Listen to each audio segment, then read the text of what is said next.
श्रद्धा Walker case. क्या आपने कभी सोचा कि कोई इंसान जिस चेहरे को कभी चूमा करता था, एक दिन उसे मारने के बाद वो उसके शव के सामने बैठकर सिगरेट के कस लगाएगा। दिल्ली के मेहरौली के उस फ्लैट में यही हो रहा था। उस कमरे में एक लड़की की शव पड़ी थी, यानी लाश, और उसके बगल में बैठा आदमी ऐसे सांसें ले रहा था जैसे मानो कुछ हुआ ही ना हो। घर के अंदर फ्रिज चल रहा था, फैन घूम रहा था, बाहर ट्रैफिक की आवाज़ें आ रही थी। बाद में उस लड़की की लाश को काट काट कर उसके टुकड़े कर फ्रिज में रख दिया।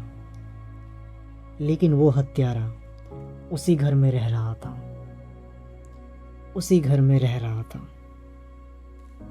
उसी बिस्तर पर जिस पर उसने उस लड़की का खून किया था वो सो रहा था, और उसी घर में 18 दिनों तक मौत को छिपाकर वो जिंदगी जीते रहा। ये कहानी है श्रद्धा वॉकर की। मारने वाला शख्स श्रद्धा का आशिक था। उसकी हत्या करने वाले के लिए यह पूरी साजिश थी। और सबसे डरावनी बात इस स्टोरी में यह नहीं कि उसका कत्ल हुआ था, सबसे भयानक बात यह थी कि वह यह हत्या के बाद भी उस कमरे में एक सामान्य ज़िंदगी चलती रही, सामान्य ज़िंदगी जीते रहा। उस घर में कमरे में रोज़ सुबह सूरज की किरणें खिड़की से अंदर आती, लेकिन अब वो किसी को नींद से जगा नहीं रही थी।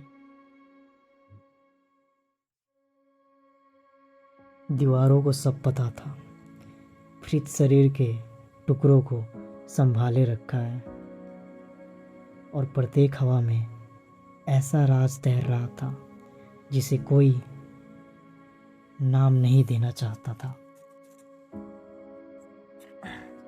उस कमरे में मौत ख़त्म नहीं हुई थी, वो वहीं रह गई थी, हर एक दिन सांसें लेती हुई, रोज़ छुपाई जाती।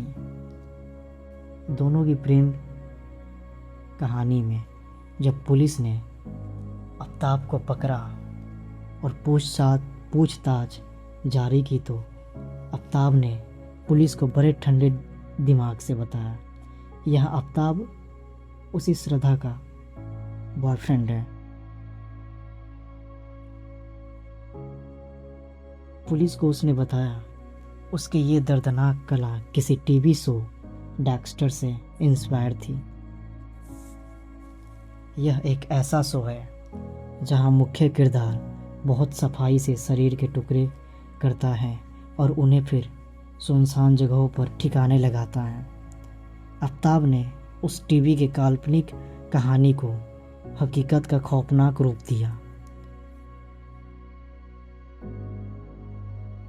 उसने घंटों तक बैठकर उस शो को देखा और फिर यह सीखा कि खून को साफ कैसे करते हैं, शरीर के अंगों को कैसे काटा जाता है ताकि कोई भी सुराग ना बचे।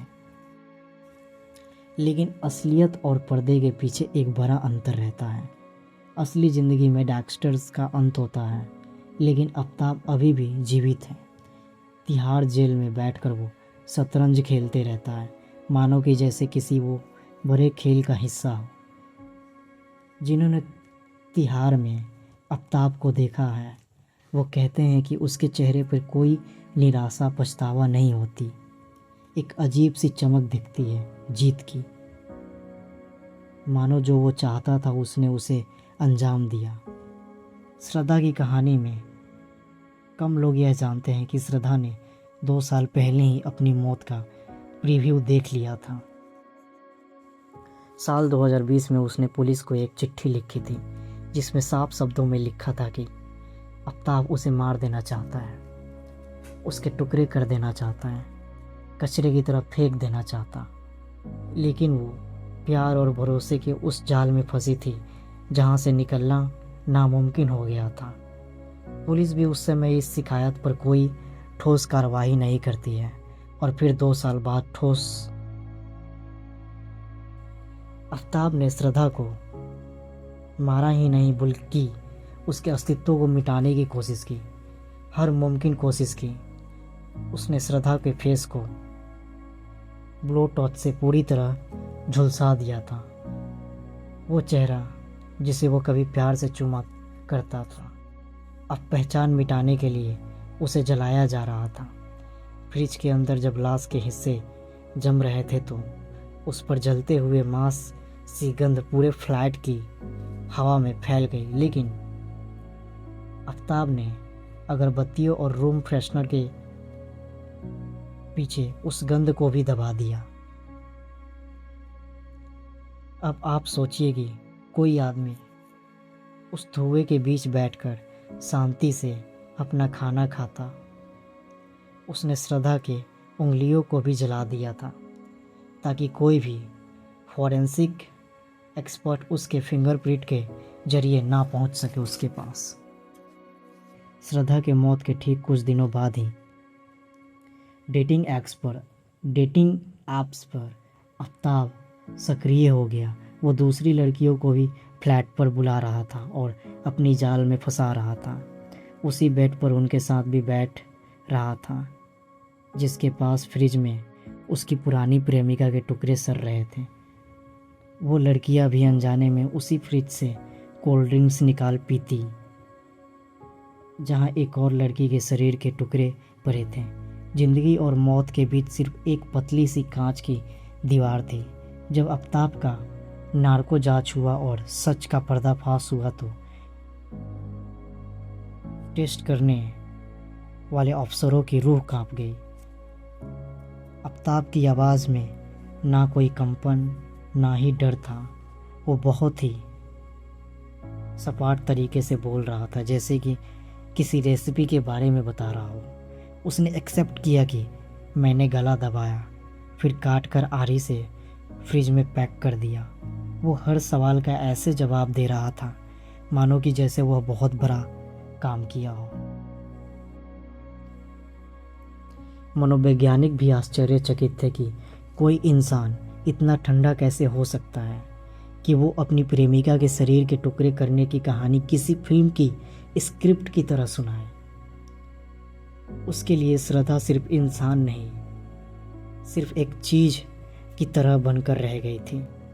दिल्ली पुलिस महीनों बाद जब उस फ्लैट की तलाशी लेने पहुंची तो पहली नज़र पर वहाँ सब नॉर्मल दिखा। आफ्ताब ने फिनाइल का इतना यूज किया था कि कहीं भी खून का एक कतरा नहीं दिखा। लेकिन जब पुलिस ने किचन और बाथरूम के टाइल्स को उखाड़ा तो उसके नीचे पुराने खून के गहरे दाग मिले। हजारों लीटर पानी और तेजाब के बहाव के बावजूद वो फर्श अपने भीतर मौत के निशान को छिपाए हुए था, जैसे मानो कि वो खुद चीख चीख कर कह रहा हो कि यहाँ एक मासूम की जान ली गई है। उन दागों ने आफ्ताब के झूठ को बेनकाब कर दिया। आज आफ्ताब जेल के सलाखों के पीछे शतरंज की चालें सोचता है। ये कहानी सिखाती है कि हमें भरोसे वाले ही कभी ना कभी धोखा देते हैं। भरोसा सिर्फ अपने आप पे करना चाहिए, ना कि किसी और पे। धन्यवाद।